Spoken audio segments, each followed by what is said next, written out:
Hi again, Gregg of the News Tribune here from famed Wembley Stadium in London, England.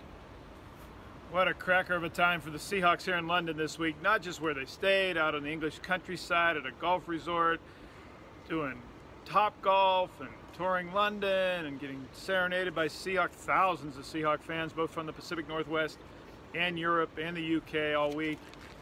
Then tonight, a 27-3 domination of the Oakland Raiders. It wasn't even that close. Things I noticed from the game that will carry forward beyond a bad opponent tonight and beyond it being on another continent. They ran the ball first 7 plays of the game, the Seahawks did, and it wasn't because they were intending to run the ball the entire game. It was to set Oakland's pass rush back, off kilter, off balance, to then throw over the top of them, have time to do it. I mean, Russell Wilson even had time to drop a shotgun snap and still look at 2 receivers before he found David Moore for a touchdown right here. Moore jumping over these end boards, European soccer style end boards, that after the game I asked him if he was ready for that, and Moore said no. He tumbled over, landed on his back, had to take his helmet off and catch his breath. That was noticeable to me. The offense is once again starting with the run, setting up early with the run, not even for the yards, it's to set up the passing game. And tonight they did both. They started with the run, and then when 7 minutes or so left in the game, ran exactly how you should finish off a dominated opponent, by running the ball down the field and expiring the clock. In between, it was all the defense. 6 sacks of Derek Carr. Carr dropped 31 times back to pass. 16 of those times he was either sacked or hit. 10 hits by the Seahawks. Frank Clark is just about to get paid. His price tag keeps going up by the week. Today he had 2.5 sacks. 2 of those sacks resulting in fumbles by Carr that the Seahawks recovered and turned into 10 points. I mean, they should pay him and his extension before he even gets on the plane at Heathrow tonight to fly back 10+ hours to Seattle. It's going to cost the Seahawks more each game he performs like this. Pete Carroll after the game talked about how Clark has really matured in preparation and team leadership-wise. And now that Cliff Avrill's gone, now that Michael Bennett is gone, they needed him to those roles and be a premier pass rusher. Tonight in London, he showed he's still that. His rookie contract ends after this season, and the meter is running on that cap tab for Frank Clark and the Seahawks extension. I think it's going to get done. It's obviously a priority, and he's still young enough in his rookie deal. But suffice to say, that controversial pick of him being the lead, the #1 pick, top pick by the Seahawks after a domestic violence arrest, jailing, kicked off Michigan's team, that has worked out splendidly for Seattle.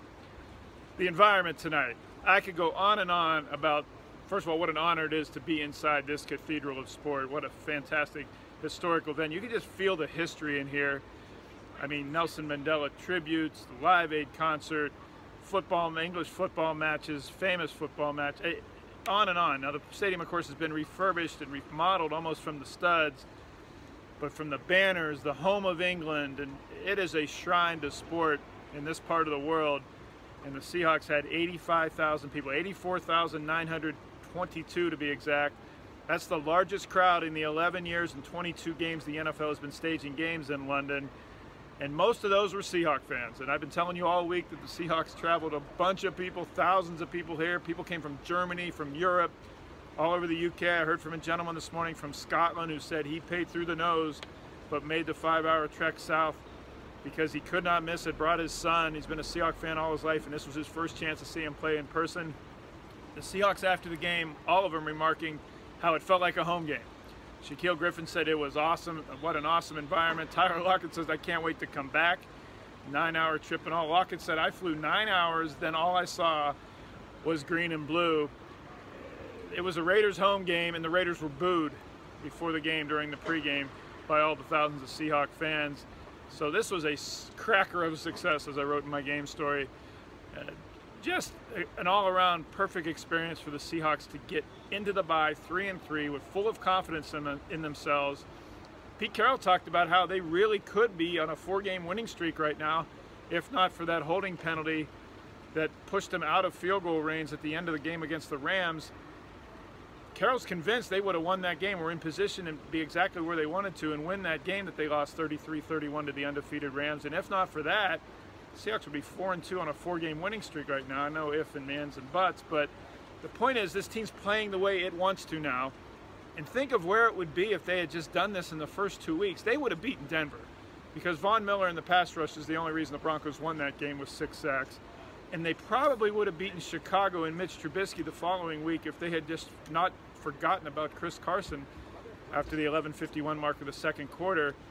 I have a feeling on this long trip back to Seattle, this 10.5-hour flight, Ron Schottenheimer, the play caller, and Pete Carroll will think a minute or two about where they could be had they run the ball as effectively, setting the tone early in the game as they have in the last 4. The only injury, no, Trey Flowers left the game with what looked like a serious injury because he limped and walked slowly straight into the locker room with the Seahawks doctor, but he has what the team said was just cramps in the legs. He may have a few more of those on such a long flight back tonight. The Seahawks went straight to Heathrow Airport after the game and will fly all the way back. They'll be off all week. They next play October 28th at Detroit, and suddenly this season has a whole different hue to it than it did just a couple weeks ago. Run game again established. A pass rush that we thought was their biggest issue today shows up, although I have to admit I couldn't figure out if it was a great pass rush or Oakland's line was just putrid. At some points, John Gruden just flat out, you could see him on the sidelines, his expressions, and talking to Derek Carr, that it seemed like he just didn't want to pass the ball anymore. I thought we might even see A.J. McCarron, the backup quarterback. Carr was getting hit so much. But suffice to say, it's a great way to go on a bye week with the momentum the Seahawks have got on both offense and defense, and what a great experience it was here in London. I'm due back on Wednesday. I may not come back. I had such a wonderful time. What a city. The NFL, I'm imploring them to put a London team in and put them in the NFC West. I'd be happy to come here every year. As always, thanks for watching. Read my coverage at thenewstribune.com and at Twitter, GBellSeattle, at GBellSeattle. Thanks for watching.